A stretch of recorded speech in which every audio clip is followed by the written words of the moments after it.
সম্মানিত ভাই সকল, এ মাসে আমাদের সবচেয়ে প্রধান এবং সবচেয়ে মূল যে কাজটি বিশেষ গুরুত্বের সাথে করা উচিত সেটি হলো যথাযথভাবে সিয়াম পালন করা।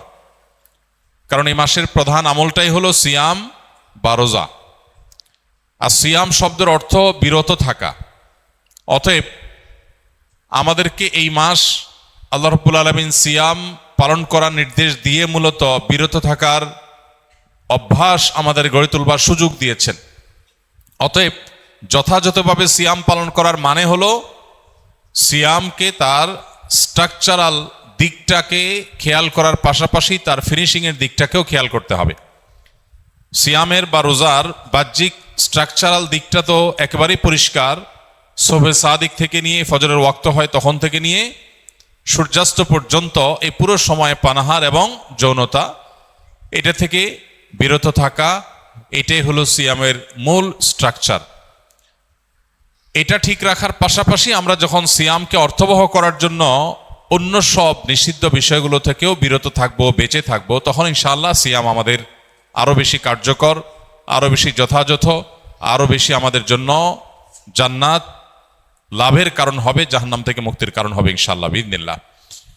এই জন্য সিয়াম সাধনা করে এই পুরো মাস জুড়ে সকল প্রকার গুনাহ থেকে বেঁচে থাকা, এটা আমাদের অন্যতম একটা কর্তব্য। নবী করিম সাল্লাল্লাহু আলাইহি সাল্লাম বলেছেন, রুব্বা সাইমিন লাইসা লাহু মিন সিয়ামিহি ইল্লাল জু'। বহু রোজাদার আছে যাদের রোজা ক্ষুধার্ত থাকা ছাড়া আর বিশেষ কোনো কাজে আসে না। আমরা যেন সেই হতভাগা মানুষদের কাতারে শামিল না হই। আল্লাহ রাব্বুল আলামিন আমাদের সবাইকে সেই তৌফিক দান করুন। প্রিয় ভাইরা আমার, এই জন্য মুখ দ্বারা গীবত, মিথ্যা, পরনিন্দা, ঝগড়া, যত রকমের নিষিদ্ধ কর্ম আছে সেগুলো থেকে বিরত থাকা, হাত দিয়ে, পাও দিয়ে, অন্য অঙ্গ প্রত্যঙ্গ দিয়ে সকল প্রকার গুনাহ থেকে বেঁচে থাকা, এটা হবে আমাদের রমাদানের অন্যতম একটা গুরুত্বপূর্ণ পদক্ষেপ। এটা যদি করতে পারি তাহলে রমাদান মাসের সিয়াম পালন সার্থক হবে, সফল হবে ইনশাআল্লাহ বিইذনিল্লাহ। আল্লাহ আমাদের সবাইকে সকল প্রকার গুনাহ থেকে বেঁচে থাকার তৌফিক দান করুন। সিয়ামের উদ্দেশ্য যে তাকওয়া অর্জন করা, সে তাকওয়া হাসিল হওয়ার জন্য, সে তাকওয়া অর্জন হওয়ার জন্য সকল প্রকার গুনাহের পথগুলো বন্ধ করা, এটা অত্যন্ত গুরুত্বপূর্ণ। গুনাহের পথগুলো যদি খোলা থাকে তাহলে এই সিয়াম অর্থবহ হবে না, এই সিয়াম যথাযথ হবে না, এই সিয়াম আমাদের জন্য কার্যকর হবে না। এই জন্য আমরা চেষ্টা করব সর্বোচ্চ সকল গুনাহ থেকে বেঁচে থাকার। রব্বে করিম আমাদের সবাইকে সেই তৌফিক দান করুন।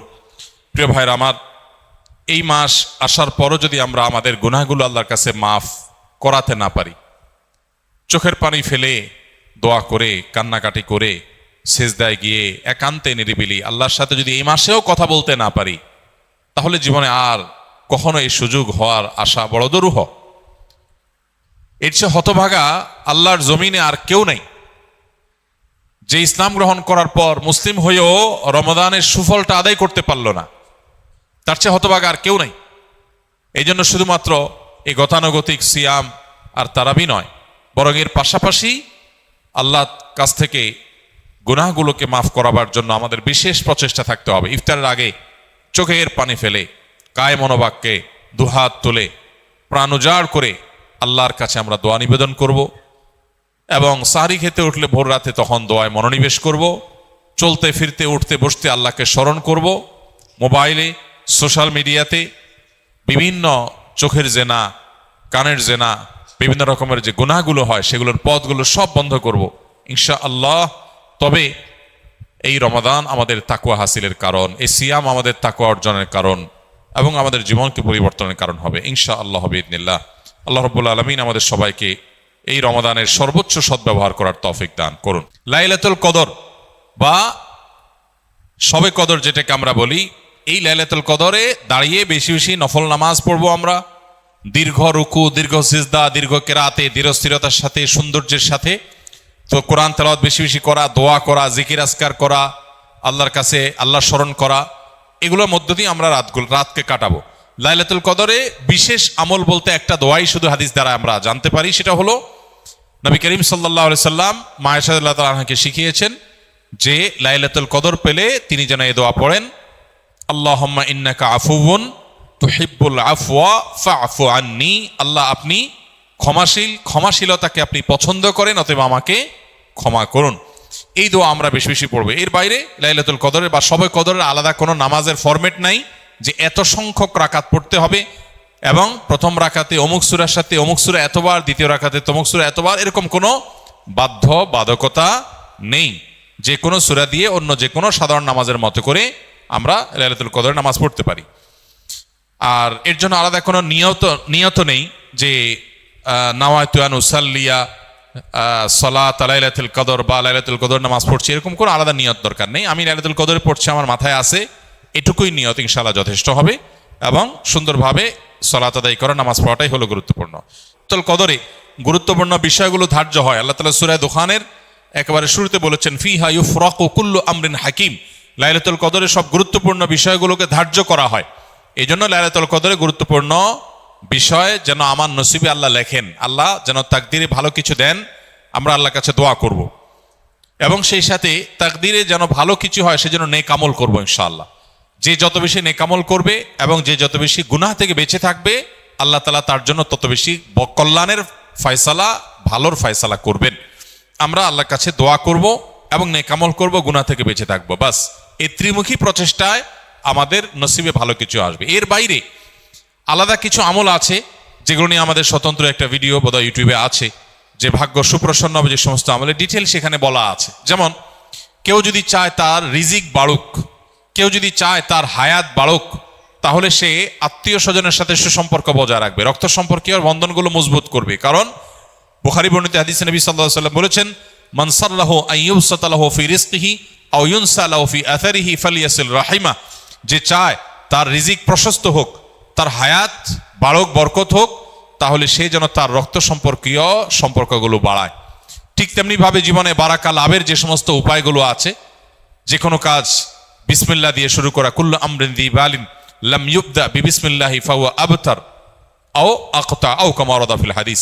কোনো গুরুত্বপূর্ণ কাজ আল্লাহর নাম নিয়ে শুরু করলে সেখানে বরকত হয়। অতএব আমার নসিবে ভালো কিছু হওয়ার জন্য এই আমার হাদিস বর্ণিত আমলগুলোকে আমরা ফলো করতে পারি।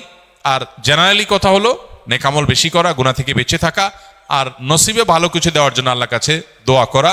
লা ইয়ারুদ্দুত তাকদীর ইল্লা দোয়া, কারণ তাকদীর এটা দোয়া দ্বারায় ক্ষেত্র বিশেষে পরিবর্তন হয়, হাদিস দ্বারা প্রমাণিত। এই জন্য গভীরভাবে আল্লাহর কাছে দোয়া মনোনিবেশ করতে হবে। রমাদানের শেষ দশকের বিশেষ আমল নবী করিম সাল্লাল্লাহু আলাইহি সাল্লামের জীবনী থেকে যেটা আমরা প্রায়, সেটা হলো যে আম্মা জান আয়েশা রাদিয়াল্লাহু তাআলা আনহা থেকে বর্ণিত, নবী করিম সাল্লাল্লাহু আলাইহি সাল্লাম রমজানের শেষ দশক যখন শুরু হতো তখন তিনি কি করতেন? কানান নবী সাল্লাল্লাহু আলাইহি সাল্লাম ইদা দাখালাল আশর, রমজানের শেষ দশক যখন শুরু হতো, আহইয়া লাইলা, নাম্বার 1, তিনি রাত জেগে ইবাদত করতেন। অনেক মুহাদ্দিসগণ, অনেক হাদিস বিশারদগণ বলেছেন এর অর্থ হলো রাতে তিনি ঘুমোতেন না শেষ দশক। আবার অনেক মুহাদ্দিসগণ বলেছেন কুমিল লাইলা ইল্লা কালিলার উপর আমল করে সামান্য ঘুমাতেন, বেশিরভাগ রাতে ইবাদত করতেন। তাহলে 1 নম্বর আমল হলো শেষ দশকের প্রতিটা রাত জেগে ইবাদত করা। নাম্বার 2, ওয়াইকাযা আহলাহ, নফল আমলের জন্য অন্য কোনো সময় পরিবারকে ডেকে তুলতেন না, কিন্তু রমজানের শেষ দশক পরিবারকে ঘুম থেকে ডেকে তুলতেন ইবাদতের জন্য। তার মানে পরিবারকে ইবাদতের জন্য উদ্বুদ্ধ করতে হবে।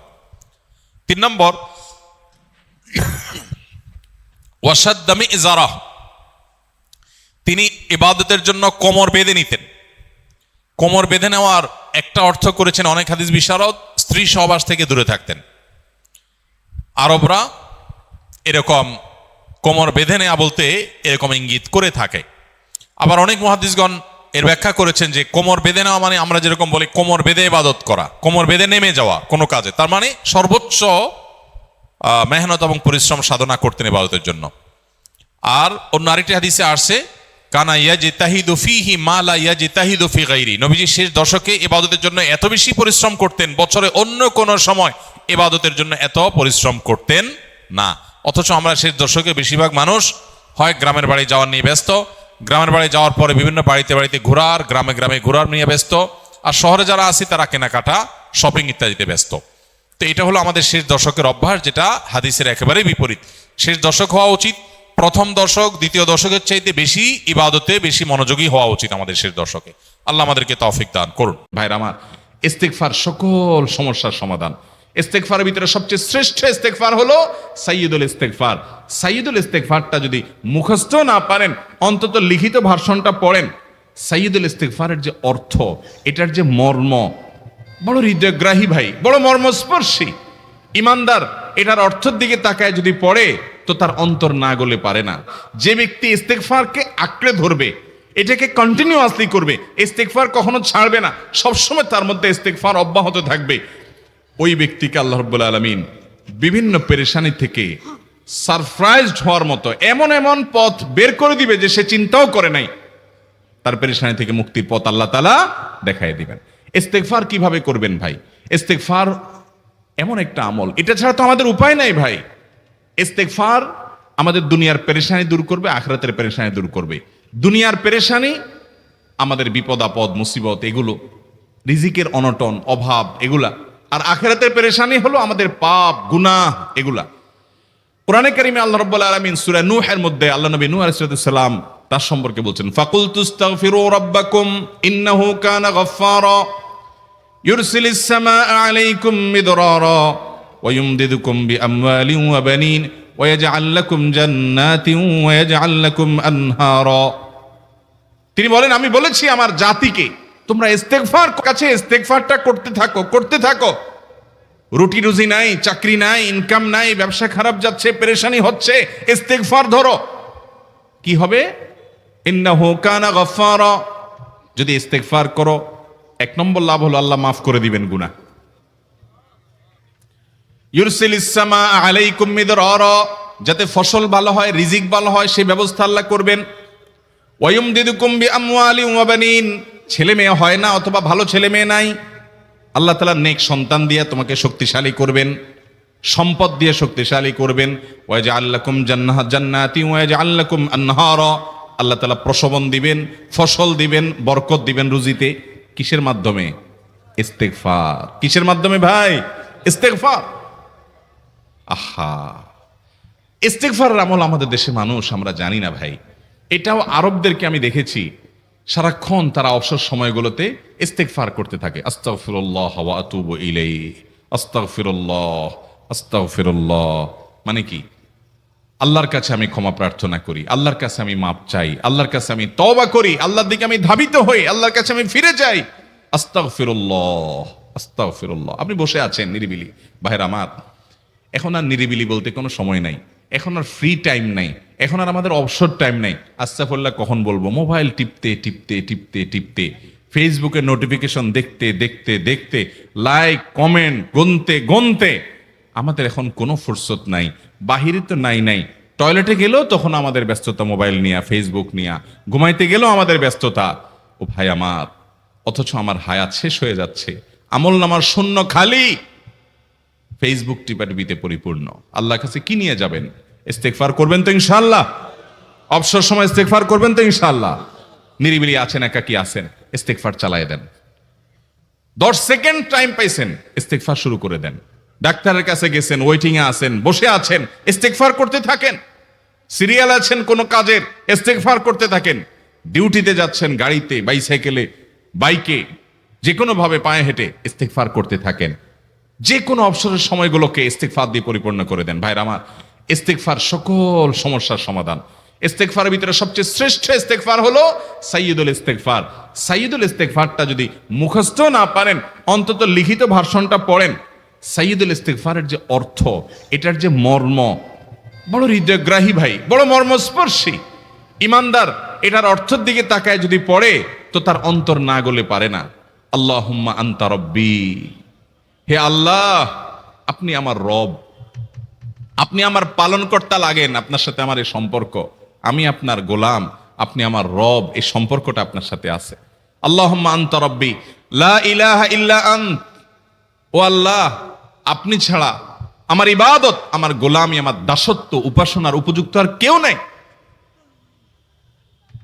আল্লাহুম্মা আনতা রব্বি লা ইলাহা ইল্লা আন্ত খালাকতানি, আপনি আমাকে সৃষ্টি করেছেন, ওয়া আনা আবদুক, আল্লাহ আমি আপনার গোলাম।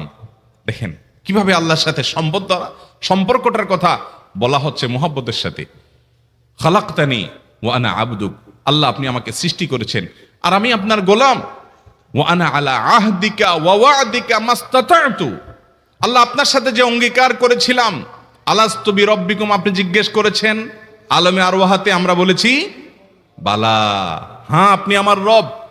আপনাকে রব হিসাবে স্বীকৃতি দিয়ে আপনার গোলামি করার যে অঙ্গীকার আমরা করেছি, কালিমাতুশ শাহাদা যে আমরা পাঠ করেছি, এই যে আপনার সাথে কৃত অঙ্গীকার, রব হিসাবে স্বীকৃতি দেওয়ার পর, গোলাম হিসাবে মেনে নেওয়ার পর, আমি আপনার যে গোলামি করার কথা ছিল, ওয়া আনা আলা আহদিকা ওয়া ওয়া'দিকা মাস্তাতা'তু, যতটুকু পারছি আমি সে ওয়াদার উপরে থাকার চেষ্টা করছি আল্লাহ।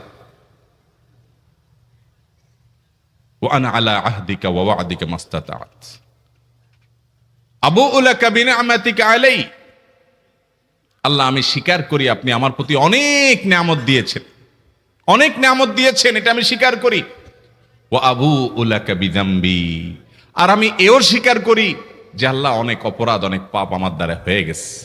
ফাগফিরলি, অতএব আপনি আমাকে মাফ করে দেন।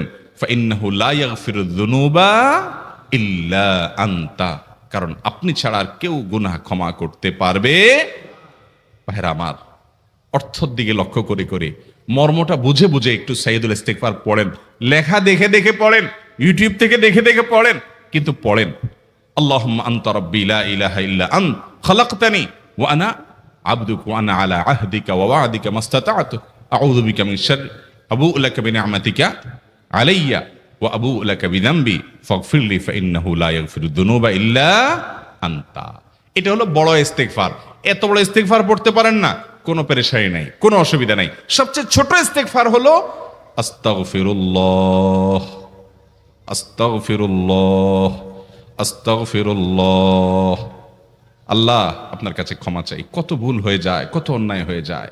ভাইরা আমার, এটা হলো রিমুভার। ভুল করে কিছু লিখছেন, রিমুভ করে ফেলছেন, শেষ হয়ে গেছে। আপনি ঘন ঘন ইস্তিগফার পড়তে থাকেন, অগণিত ভুল হয়, অগণিত ত্রুটি হয়, বারবার ইস্তিগফার এগুলোকে সবগুলোকে শেষ করে দেয়। ভাইরা আমার, নিরাপত্তা এনে দেয়। আল্লাহ কোরআনে কারিমে বলেছেন যে আপনার রব আপনার কওমের প্রতি আযাব নাজিল করবেন না যদি আপনি থাকেন।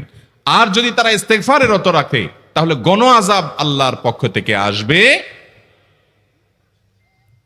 অতএব ভাইরা আমার, ইস্তিগফার বেশি বেশি করতে হবে। 6টা আমল, 6টা জিকির, দোয়া হলো শত শত হাজার দোয়া এবং জিকিরের সান্নিধ্যাসের। দ্বিতীয়টা হলো ইস্তিগফার।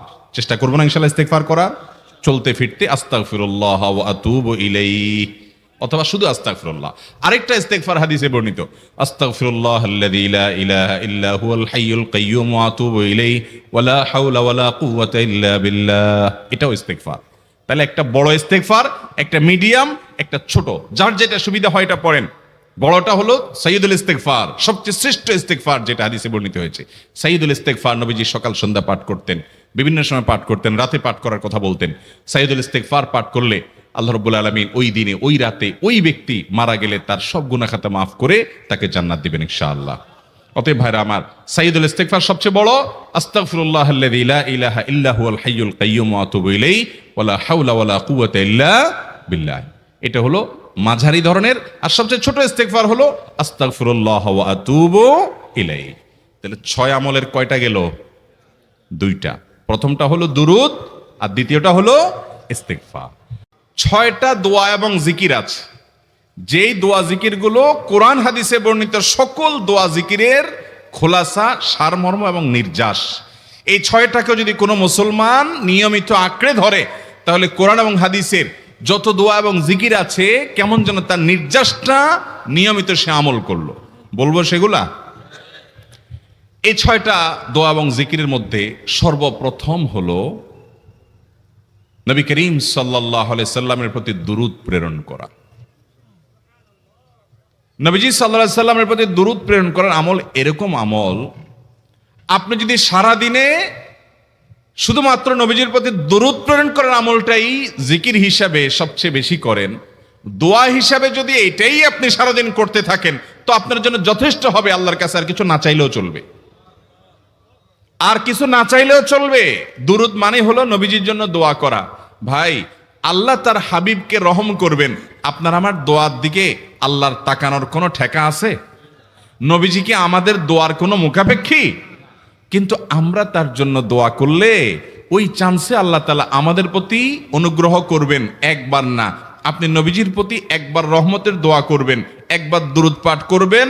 মান সাল্লা আলাইয়া মাররাতান সাল্লাল্লাহু আলাইহি আশারা, নবীজি সাল্লাল্লাহু আলাইহি সাল্লাম বলেছেন, একবার আমার জন্য তোমরা দোয়া করলে, আমার প্রতি দুরূদ পাঠ করলে, আল্লাহ তাআলা তোমাদের জীবনে 10 বার 10 জায়গায় 10 টাইমস তোমাদের উপরে আল্লাহ তাআলা অনুগ্রহ করবেন।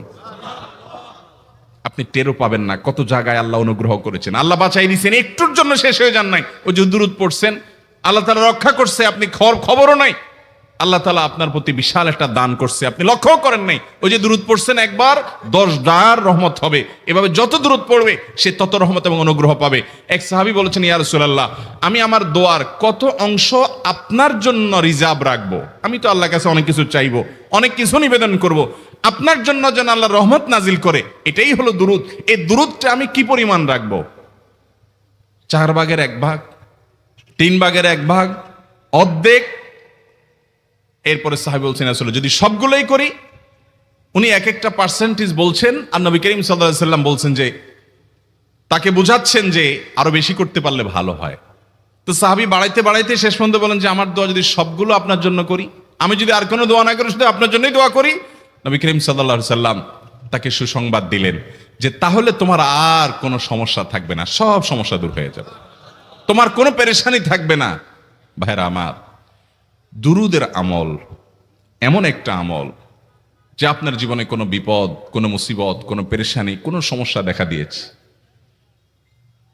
আপনি যদি দুরূদ পড়তে থাকেন, কোনো কিছু মনে আসছে না, অনেক সময় ছাত্র জিজ্ঞেস করে, ভাই পরীক্ষার হলে পড়া ভুলে গেছি, কি করব? আমি দুরূদ পড়া শুরু করেন। আরবদেরকে দেখা যায় কোনো কিছু ভুলে গেলে তারা বলে আল্লাহুম্মা সাল্লি আলা মুহাম্মদ, আল্লাহুম্মা সাল্লি আলা মুহাম্মদ, এটা শুরু করে তারা। কারণ নবী করিম সাল্লাল্লাহু আলাইহি সাল্লাম এর হাদিস থেকে স্পষ্টভাবে, একটি নয় বহু হাদিস থেকে প্রমাণিত, যে ব্যক্তি দুরূদটা নিয়মিত পাঠ করবে, সালাত আলান নবীটাকে যে ব্যক্তি আঁকড়ে ধরবে, সব সময় তার মুখ থেকে সালাত সালাত সালাম চলতে থাকে, এই ব্যক্তির সকল গুনাহ আল্লাহ মাফ করে দিবেন, সকল পেরেশানি আল্লাহ তাআলা মুক্ত করে দিবেন। ভাইরা আমার, দুরূদের আমলটা এত গুরুত্বপূর্ণ আমল, এটা আমরা করি এখন। অনেকে আছেন যে আনুষ্ঠানিকতা যখন থাকে দুরূদের, মিলাদের, তখন একটু সালাত আলান নবী যেভাবে করেন। আর বাকি অনেকে আছেন যেগুলো করারও কোনো খোঁজ খবর নাই। দুরূদ বেশি বেশি করে পাঠ করবো তো ইনশাআল্লাহ। সবচেয়ে শ্রেষ্ঠ দুরূদ, সবচেয়ে উত্তম দুরূদ হলো দুরূদ ইব্রাহিম, যেটা নামাজে পড়েন। আর সবচেয়ে সংক্ষিপ্ত দুরূদ হলো সাল্লাল্লাহু আলাইহি ওয়াসাল্লাম। এছাড়া নবীজির প্রতি দোয়ামূলক যে কোনো দুরূদই আল্লাহর কাছে গ্রহণযোগ্য হতে পারে, যদি দুরূদের অর্থের মধ্যে, কথা বলার মধ্যে খারাপ কিছু না থাকে। দুরূদের নামে অনেকগুলো দুরূদ প্রচলিত আছে বিভিন্ন বই পুস্তকে, অমুক দুরূদ পড়লে অমুক এত নেকি হয়, বা অমুক দুরূদ পড়লে এতবার পড়লে ওই বিপদ দূর হয়। এগুলো কোনো হাদিস নির্দেশিত না, এগুলো হয়তো কারো তাজরিবা, অভিজ্ঞতা নির্ভর। কিন্তু হাদিস নির্দেশিত দুরূদ হলো দুরূদ ইব্রাহিম, আর সবচেয়ে সংক্ষিপ্ত দুরূদ হলো সাল্লাল্লাহু আলাইহি সাল্লাম। অর্থের ভিতরে যদি খারাপ কিছু, শিরকের কিছু না থাকে, নবীকে আবার আল্লাহর পর্যায়ে পৌঁছানোর মতো গোমরাহি যদি না থাকে দুরূদের অর্থের মধ্যে, তাহলে যে কোনো দুরূদই আপনি আল্লাহর কাছে পেশ করতে পারেন। তাহলে 6টা দোয়া হলো কোরআন হাদিসের শত শত সহস্র দোয়ার নির্যাস এবং খোলাসা। তার 1 নম্বর হলো দুরূদের আমল। করবো না বেশি বেশি ইনশাআল্লাহ? আমার জীবনে বহুবার এমন হয়েছে, বহুবার এমন এমন বিপদ যে দেয়ালে পিঠ ঠেকে গেছে, এখান থেকে উদ্ধারের কোনো পথ আর চোখের সামনে দেখা যাচ্ছে না। আমি এই আমলটি, এর পাশাপাশি ইস্তেগফারের আমল, যেটা 2 নম্বরে বলবো আমি, এই 2টি আমল কন্টিনিউয়াসলি করে গেছি, হরদম প্রতি নিঃশ্বাসে নিঃশ্বাসে, বাস টয়লেটের টাইম বাদে বাকি ফুল টাইম এটা দুরূদ এবং ইস্তেগফার অব্যাহত রাখছি। আল্লাহ তাআলা এমন ভাবে, অলৌকিক ভাবে উদ্ধার করেছেন যে আমার কল্পনায়ও আসে না যে এখান থেকে এভাবে হেল্প হতে পারে। ভাইরা আমার অভিজ্ঞতার 2 পয়সার কোনো মূল্য নাই।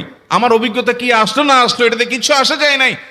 রহমাতুল লিল আলামিন, আল্লাহর রাসূল, আল্লাহর নবী ওয়াদা করেছেন যে আপনার পেরেশানি দূর হবেই হবে ইনশাআল্লাহ। অতএব দুরূদের আমল বেশি বেশি করবো না ইনশাআল্লাহ। নাম্বার 2, ইস্তেগফার। ইস্তেগফার এটাও বেশি বেশি করতে হবে, দুরূদও বেশি বেশি করতে হবে। দুরূদের ব্যাপারে নবী করিম সাল্লাল্লাহু আলাইহি সাল্লাম এক হাদিসে বলেছেন, আকসিরু আলাইয়া মিনাস সালাতি মিন ইয়াউমিল জুমআতি ওয়া লাইলাতিল জুমআহ জুমার রাতে আর জুমার দিনে, অর্থাৎ বৃহস্পতিবার দিবাগত রাত আর জুমার দিন শুক্রবার, এই সময়গুলোতে তোমরা আমার প্রতি বেশি বেশি দুরূদ পাঠ করো। এই যে নবীজি বলছেন বেশি বেশি পাঠ করো, তাহলে দুরূদটা বেশি বেশি পাঠ করতে হবে। ঠিক একইভাবে 2 নম্বর যেটা, দ্বিতীয় আমল যেটা ইস্তিগফার, এটাও বেশি বেশি করতে হবে। কারণ ইস্তিগফার সম্পর্কে কোন কোন হাদিসের ভাষ্যের মধ্যে মান লাজিমাল ইস্তিগফার ভাষ্য এসেছে, অর্থাৎ নাম্বার 3। এটা আমাদের বেশিরভাগ মানুষ জীবনে হয়তো শুনেনও নাই, অনেকে হয়তো শুনছেন, আমল করা হয় না। খুব সীমিত সংখ্যক আল্লাহর বান্দার আমলের তৌফিক হয়। সেটা হলো ইয়া যাল জালালি ওয়াল ইকরাম। এটা একটা জিকির, আল্লাহ তাআলাকে ডাকা, আহ্বান করা, এটাই জিকির। ইয়া যাল জালালি ওয়াল ইকরাম। নবী করিম সাল্লাল্লাহু আলাইহি সাল্লাম বলেছেন আলিজু বিয়া যাল জালালি ওয়াল ইকরাম। তোমরা ইয়া যাল জালালি ওয়াল ইকরাম এটাকে আঁকড়ে ধরো, এটাকে নিয়মিত করো, বেশি বেশি করে বলতে থাকো এটাকে সব সময় এটাকে মুদাওয়ামাতের সাথে কন্টিনিউয়াসলি এটা বলতে থাকো, ইয়া যাল জালালি ওয়াল ইকরাম। অনেক উলামায়ে কেরাম, মুহাদ্দিসিনে কেরাম ইয়া যাল জালালি ওয়াল ইকরাম কেন নবীজি এত বেশি বলতে বলেছেন, এটার মাধ্যমে আমাদের লাভটা কি, এর ব্যাখ্যা করতে গিয়ে বলেছেন ইয়া যাল জালাল মানে হলো হে মহান মহান বড়ত্বের অধিকারী, হে জালালের অধিকারী, হে জালাল, ওয়াল ইকরাম হে দানশীল। তাহলে প্রথম বাক্যে আল্লাহর বড়ত্বের কথা স্বীকৃতি দিয়ে প্রশংসা করা হয়, আর দ্বিতীয় বাক্যে হে দানশীল বলে আল্লাহ তাআলার কাছ থেকে চাওয়া হয় যে আপনি যেহেতু দানশীল এবং আপনি যদি মহান, অতএব আপনি আমাকে দান করেন। এটা ডাকলেই, আল্লাহকে এই বলে ডাকলেই চাওয়া হয়ে যায়। এই জন্য বেশি বেশি করে ইয়া যাল জালালি ওয়াল ইকরাম পড়তে হবে। অনেকে হয়তো নতুন শুনেছেন, আজকে থেকে শুরু করে দিবেন ইয়া যাল জালালি, সকাল বিকাল মনে থাকে না তো লিখে লিখে ওয়ালে টাঙ্গায়া দেন, বাসা বাড়িতে এমন জায়গায় লিখে রাখেন তাকাইলে নজরে পড়ে। কারণ মোবাইলে আমাদেরকে সবকিছু ভুলায় দেয়, দুনিয়ার ব্যস্ততা সব ভুলায় দেয়। এই জন্য বেশি বেশি ইয়া যাল জালালি ওয়াল ইকরাম পড়বো। 3টা হয়ে গেল। নাম্বার 4 নম্বর যে দোয়া এবং জিকির করতে নবী করিম সাল্লাল্লাহু আলাইহি সাল্লাম সব সময় আমাদেরকে উৎসাহ দিয়েছেন, অনুপ্রেরণা দিয়েছেন। এবং ইবনে সাদি রাহিমাহুল্লাহ তিনি 6টা নির্যাস দোয়া এবং জিকির যে বলেছেন, তার 4 নম্বর হলো লা হাওলা ওয়ালা কুওয়াতা ইল্লা বিল্লাহ। লা হাওলা ওয়ালা কুওয়াতা ইল্লা বিল্লাহ। লা হাওলা ওয়ালা কুওয়াতা ইল্লা বিল্লাহ, এটা হলো সারেন্ডার করা, আল্লাহর কাছে সারেন্ডার করা, আত্মসমর্পণ করা। মানে আল্লাহ ছাড়া কোনো ভালো কাজ করার ক্ষমতা কারণ নাই, করার তৌফিক দেওয়ার ক্ষমতা কারণ নাই, আর পাপ থেকে বাঁচানোরও ক্ষমতা কারণ নাই। এই জন্য আমি কেমন যেন আল্লাহর কাছে সারেন্ডার করছেন, লা হাওলা ওয়ালা কুওয়াতা ইল্লা বিল্লাহ। কোনো অবস্থা, কোন সামর্থ্য এগুলো কারোর কাছে নাই, শুধুমাত্র কার কাছে আছে? আল্লাহর কাছে আছে। এই অর্থ বুঝে আপনি লা হাওলা ওয়ালা কুওয়াতা ইল্লা বিল্লাহ বেশি বেশি পাঠ করবেন। নবী করিম সাল্লাল্লাহু আলাইহি সাল্লাম বলেছেন তোমাদেরকে কি আমি জান্নাতের একটা ভান্ডারের খবর দিব, যেটা জান্নাতের ভান্ডার, সওয়াব টওয়াব না, সাধারণ অল্প স্বল্প সওয়াব না, পুরো জান্নাতের ভান্ডারের সন্ধান দিয়ে দিব। সাহাবা ইকরাম তো চাইতেনই সেটা। নবীজি সাল্লাল্লাহু আলাইহি সাল্লাম তখন বলেছেন যে লা হাওলা ওয়ালা কুওয়াতা ইল্লা বিল্লাহ, এটা হলো কানজুম মিন কুনুজিল জান্নাহ, জান্নাতের ভান্ডার সমূহের মধ্যে থেকে একটা বড় ভান্ডার হলো লা হাওলা ওয়ালা কুওয়াতা ইল্লা বিল্লাহ। অতএব এই আমলটাও বেশি বেশি করবেন। 4 নম্বর আমল হয়ে গেল। দুরুদের আমল 1, ইস্তিগফার আমল 2, ইয়া যাল জালালি ওয়াল ইকরাম 3, লা হাওলা ওয়ালা কুওয়াতা ইল্লা বিল্লাহ। কয়টা হলো? 4।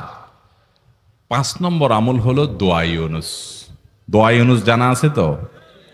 লা ইলাহা ইল্লা আনতা সুবহানাকা ইন্নী কুনতু মিনাজ জালিমিন। ভাইরা আমার, অর্থের দিকে তাকায়া মাঝে মধ্যে মোবাইল টোবাইল সব ফালায় রেখে একটু আল্লাহর সাথে কথা বলবেন, আল্লাহর সাথে একটু কানেক্টেড হওয়ার চেষ্টা করবেন, আল্লাহর সাথে একটু সংযুক্ত হওয়ার চেষ্টা করবেন। ডিসকানেক্টেড তো পুরো লাইফটা কাটাই দিলেন, একটু কানেক্টেড হওয়ার চেষ্টা করেন। প্রতিদিন কিছু সময় বসে একটু জিকির করেন, চলতে ফিরতে একটু আল্লাহকে সময় দেন। আপনি উপকৃত হবেন, আপনার কল্ব জিন্দা হবে, আমল নামা সওয়াবে পরিপূর্ণ হবে। লা ইলাহা ইল্লা আনতা সুবহানাক ইন্নী কুনতু মিনাজ জালিমিন। অর্থের দিকে তাকান, কত মর্মস্পর্শী। লা ইলাহা ইল্লা আনতা, আল্লাহ আপনি ছাড়া কোনো সত্যিকারের মাহবুদ নাই, উপাস্য নাই। সুবহানাক, আপনি পবিত্র, আমি আপনার পবিত্রতা জ্ঞাপন করছি। ইন্নী কুনতু মিনাজ জালিমিন, তবে আমি সেসব মানুষদের অন্তর্ভুক্ত যারা নিজের প্রতি নিজে জুলুম করেছে, অবিচার করেছে, অন্যায় করে আমার নিজের পায়ে নিজে কুড়াল মেরেছি বহু। অতএব আপনি আমাদের প্রতি রহম করেন। এই দোয়া পাঠ করে আপনারা সবাই জানেন আল্লাহর একজন নবী, তিনি জীবনের সবচেয়ে কঠিন পরিস্থিতির মুখোমুখি হয়ে এমন বিপদে পড়েছেন যে বিপদ থেকে উদ্ধারের কোনো পথ ছিল না। দুনিয়াবী সকল সিস্টেম বলবে যে সমুদ্রে নিক্ষেপিত হয়ে বিশাল বড় সমুদ্রের প্রাণী মাছের পেটে চলে গেলে সে মানুষ আবার বাঁচে কিভাবে, মুহূর্তের ভিতরে তো মারা যাবে অক্সিজেনের অভাবে। এটাই দুনিয়ার সিস্টেম বলে। আল্লাহ তাআলা অলৌকিক ভাবে লৌকিক সিস্টেমের ঊর্ধ্বে রেখে আল্লাহ তাআলা তাকে এই বাক্য পাঠ করার কারণে এর মাধ্যমে আল্লাহ তাকে মুক্তি দান করেছেন। এবং আল্লাহ তাআলা এই ঘটনা কোরআনে উল্লেখ করার পর একটা সুসংবাদ বলছেন আমাদের সবার জন্য, বিরাট বড় আনন্দের সংবাদ। আল্লাহ বলেছেন, ওয়াকাযালিকা নুনজিল মুমিনিন। এই বাক্য পাঠ করার পর ইউনূস আলাইহিস সালামকে শুধু রক্ষা করেছেন আল্লাহ তাই নয়, আল্লাহ বলেছেন একইভাবে তাকে যেরকম রক্ষা করেছি এই বাক্য যদি কেউ পড়ার মতো পড়ে, হক আদায় করে পড়ে, মনের গভীর থেকে পড়ে, মর্ম উপলব্ধি করে পড়ে, নিয়মিত পড়ে, ওয়াকাযালিকা নুনজিল মুমিনিন, ঈমানদারদেরকে আমি রক্ষা করে দেব এভাবে। আরো শুনবেন, আমাদের প্রিয় নবী সাল্লাল্লাহু আলাইহি সাল্লাম বলেছেন, তোমরা আমার ভাই ইউনূস ইবনে মাত্তা যে দোয়া করেছে ওই দোয়াটাকে তোমরা আঁকড়ে ধরবা, যে কোনো বিপদে আপদে মুসিবতে আল্লাহর কাছে চাইবা।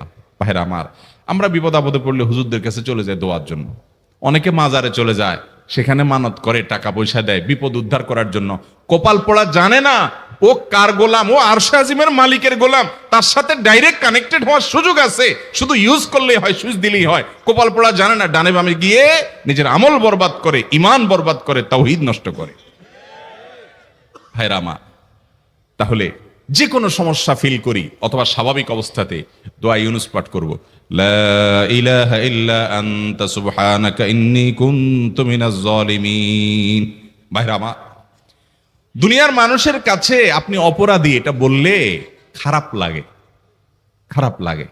আপনি একটা অফিসে চাকরি করেন, দুর্নীতি করে চুরি করে ধরা পড়ছেন, বসের কাছে যে মাপ চাইছেন, স্যার ভুল হয়ে গেছে, আর কখনো করব না, লোভে পড়ে করে ফেলছি, বিপদে পড়ছিলাম, টাকা টানছিল স্যার, আর কোনোদিন করব না, মাফ করে দেন স্যার, চাকরিটা রাখেন স্যার। আপনি মাপ চাইলেন, লজ্জিত হলেন, চোখের পানি ফেললেন, পাও ধরে মাপ চাইলেন, ছোট হলেন।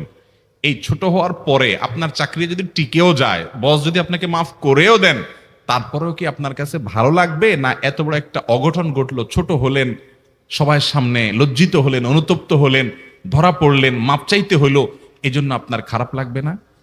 কিরকম খারাপ লাগবে? এত খারাপ লাগে অনেকে সহ্য করতে পারে না, গুনাহের দিকে চলে যায়, আত্মহত্যা পর্যন্ত করে ফেলে, এই বেইজ্জতি সহ্য করতে পারে না। ঠিক না ভাই? ঠিক।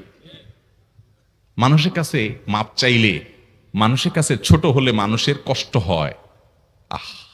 অদ্ভুত।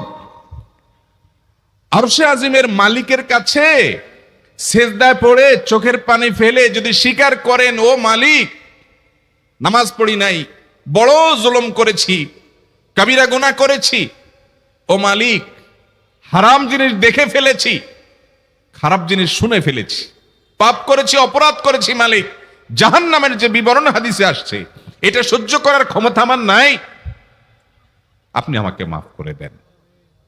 এইভাবে যদি আল্লাহর কাছে একটু চোখের পানি ফেলে দোয়া করেন, একটু দোয়া করে দেখেন, আল্লাহর শপথ করে বলছি, আপনার জীবনে সবচেয়ে আনন্দের মুহূর্ত হবে তখন যেদিন এরকম দোয়া করতে পেরেছেন, চোখের পানি ফেলতে পেরেছেন।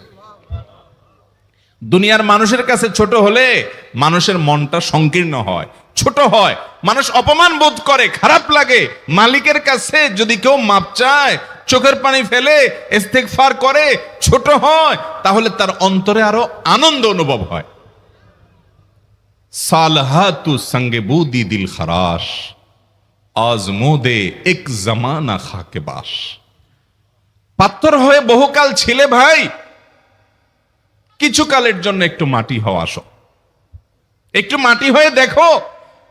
পাথর হয়ে তুমি যতটা আনন্দিত হয়েছো, পুলকিত হয়েছো, পরিতৃপ্ত হয়েছো, আরশে আজিমের মালিকের শপথ করে বলছি, আল্লাহর কাছে মাটি হয়ে, ছোট হয়ে, তুচ্ছ হয়ে, অপমানিত হয়ে, ক্ষমা চেয়ে, ইস্তেগফার করে তুমি যখন লা ইলাহা ইল্লা আনতা সুবহানাকা ইন্নী কুনতু মিনাজ জালিমিন, নিজে পাপ করেছো এটা স্বীকার যখন করবে, তখন আল্লাহ তাআলা শুধু মাফ করবেন না, তোমাকে ঈমানের স্বাদ দিবেন, তুমি সাথে সাথে অন্তরে সেটা অনুভব করবা। ভাইরা আমার, আল্লাহর দিকে ধাবিত হবে তো ইনশাআল্লাহ? গুনাহের, পাপের, অপরাধের পথ ছেড়ে আসবো তো ইনশাআল্লাহ? লা ইলাহা ইল্লা আনতা সুবহানাকা ইন্নী কুনতু মিনাজ জালিমিন। কোরআন হাদিসের নির্যাসের 5 নম্বর আমল দোয়া ইউনুস। নবীজি সাল্লাল্লাহু আলাইহি সাল্লাম বলেছেন, আমার ভাই ইউনুস আলাইহিস সালাম, তিনি আল্লাহর কাছে এটা পড়ে যেরকম বিপদ থেকে রক্ষা পেয়ে গেছেন, তোমরা আমার ভাই ইউনুস আলাইহিস সালামের দোয়াটা বেশি বেশি পড়বা, ওইটাকে তোমরা আঁকড়ে ধরবা, তোমাদেরকে আল্লাহ তাআলা উদ্ধার করবেন। আল্লাহ কোরআনে ওয়াদা করেছেন, ওয়া কাযালিকা নুনজিল মুমিনিন, এভাবে আমি ঈমানদারদেরকে রক্ষা করব। অতএব ভাইরা আমার, বিপদ আপদে ওই মাজারে দৌড় দিবেন না, হুজুরের কাছে দোয়া চান, এটাতে দোষের কিছু নাই, কিন্তু সবকিছুর আগে আপনি নিজে নিজের মালিকের কাছে চান। আমরা অনেকে দোয়া করি না, কেন করি না? আমরা মনে করি যাই রে, আমি এত গুনাহগার মানুষ, আমার দোয়া কবুল হবে, এই জন্য হুজুরের কাছেই শুধু যায়, যে হুজুর যদি কিছু বলে দেয়। আল্লাহর কাছে ডাইরেক্ট চাইলে যে পাওয়া যাবে, এটা অনেক মুসলমান বিশ্বাস করে না, ভালো করে জানে না। ভাইরা আমার, আল্লাহ কোরআনে বলেছেন, উদউনি আস্তাজিব লাকুম, তোমরা আমার কাছে দোয়া করো, আমি কবুল করব, ওয়াদা করেছেন আল্লাহ তাআলা। আমার রব কি ওয়াদার খেলাফ করে? আমাদের রব ওয়াদার খেলাফ করে? ইন্নাহু লা ইউখলিফুল মিআদ, তিনি ওয়াদার খেলাফ করেন না। তিনি বলেছেন তোমরা দোয়া করো, হালাল বক্ষণ থাকে, যদি হালাল উপার্জন যদি থাকে, শরীরে যদি হারাম যদি না থাকে, শর্ত আদায় করে দোয়া যদি করেন, দোয়া করে আবার হুলস্থুল যদি না করেন, তাড়াহুড়ো যদি না করেন, দোয়া করে আল্লাহর কাছে দরখাস্ত জমা দিয়ে দেন, দুরূদ পাঠ করেন, শর্ত আদায় করে দোয়া করেন, আপনি যত অপরাধী হন, যত গুনাহগার হন, যত পাপিষ্ঠ হন, আল্লাহ আপনার দোয়া কবুল করবে। আচ্ছা ভাই, আমরা যত খারাপ হই, আপনি নামাজ পড়েন না, আপনি ফিল্ম দেখেন, আপনি হারাম জিনিস দেখেন, আপনি অনেক খারাপ কাজ করেন, গালিগালাজ করেন, মানুষের হক মারেন, যত খারাপ আপনি হন, আপনি ইবলিসের চেয়ে বেশি খারাপ হতে পারবেন? ইবলিসের চেয়ে বেশি খারাপ হওয়ার সুযোগ আছে? খারাপের বাপ সে, তার মতো খারাপ তো আপনি চাইলেও হতে পারবেন না, ঠিক না ভাই? ঠিক। আচ্ছা, এই ইবলিস আল্লাহর কাছে দোয়া করছে কখন? এমন সময় যখন আল্লাহ তাকে নির্দেশ করছে সিজদা করো, আদমের সম্মানে। সেই নির্দেশ সে লঙ্ঘন করেছে, ডাইরেক্ট আল্লাহর সামনে সরাসরি লঙ্ঘন, সরাসরি বিদ্রোহ। আপনার সামনে আপনার ছেলে, আপনার কর্মচারী, আপনার কাজের লোক ডাইরেক্ট যদি একটা জিনিস বলে পারবো না, কি পরিমাণ মেজাজ আপনার গরম হবে চিন্তা করেন। অথচ আপনিও মানুষ, সেও মানুষ, আর আল্লাহ হলেন সৃষ্টিকর্তা, এ হলো সৃষ্টি। সে যুক্তি দেখায়, খালাক্তানি মিন নার ওয়া খালাক্তাহু মিন তিন, আমারে আগুন থেকে তৈরি করছেন, তারে মাটি থেকে তৈরি করছেন, আমি কেন তারে সিজদা করব? তর্ক যুক্তি হাজির করে আল্লাহর নির্দেশকে আল্লাহর সামনে লঙ্ঘন করেছে। কত ডেঞ্জারাস সিচুয়েশন বুঝেন, কি পরিমাণ রাগ আল্লাহ রাব্বুল আলামিনের হওয়ার কথা। তার তো গুণবাচক নাম শুধু রহমান রহিম না, তার গুণবাচক নাম আছে কি? কাহার, জব্বার। তো আল্লাহ রাব্বুল আলামিনের এই গুণবাচক নামও তো আছে। তিনি তো প্রচন্ড রকমের কাহারের অধিকারী। তো আল্লাহর সামনে ডাইরেক্ট তার আদেশকে লঙ্ঘন করেছে, হঠকারিতা দেখিয়েছে, অহংকার করেছে, দম্ভ দেখিয়েছে, এত বড় বেয়াদবি করেছে। ওই টাইমে আল্লাহ তাআলা তো রাগ হওয়ার কথা। ওই রাগের সময়, ওই কঠিন সময় ইবলিস যখন আল্লাহ তাকে বললেন, যাও ফখরুজ মিনহা ফাইন্নাকা রাজিম, জান্নাত থেকে বের হও, তুমি বিতাড়িত, আল্লাহ রাগ হয়ে তাকে জান্নাত থেকে বের করে দিলেন। ভাইরা আমার, এই রকম সময় পর্যন্ত ইবলিস দোয়া করে বসছে। কি দোয়া করছে? রব্বি আনজিরনি ইলা ইয়াউমি ইউবআসুন, আল্লাহ আমাকে সুযোগ দেন, কিয়ামত পর্যন্ত হায়াতটা দেন আমারে, দোয়া করে বসছে। কিন্তু আল্লাহ তাআলা কি করছেন? আল্লাহ বলছেন, তো বড় সাহস তোর, বেটা মাত্র সিজদা করতে বলছেন, করলি না, কমবখত, আবার দোয়া করস? আল্লাহ সেটা বলেন নাই। আল্লাহ কি করছেন? ইন্নাকা মিনাল মুনজারিন, যাও তোমাকে সুযোগ দেয়া হলো। সুবহানাল্লাহ। ইবলিস যদি আল্লাহর রাগ হওয়ার মতো সময়ে, ক্রোধ হওয়ার মতো সময়ে আল্লাহর সামনে আল্লাহর সরাসরি অবাধ্য হয়ে আল্লাহ তাকে বের করে দিচ্ছেন, বিতাড়িত শয়তানকে, ওই টাইমে যদি দোয়া করার পর ইবলিসের দোয়া কবুল হয়, ও মুসলমান, আপনি আল্লাহর গোলাম হিসেবে নিজেকে স্বীকার করেন, আপনি যত পাপিষ্ঠ হন না কেন, আপনার দোয়া কেন কবুল হবে না? আল্লাহর কাছে দোয়া করবো না ইনশাআল্লাহ? ইবলিসই আমাদেরকে বুঝায়, ফুসলায়, তুই কোন মুখে দোয়া করবি আল্লাহর কাছে? তোর নামাজের ঠিক নাই, তোর ইবাদতের ঠিক নাই, এত আকাম কুকাম করস ফেসবুকে ইউটিউবে, তোর মতো 2 নম্বর একটা মানুষ, কোন মুখে আল্লাহর কাছে দোয়া করবি? থাক, দোয়া করিস না। আমি কেমনে এই মুখ নিয়ে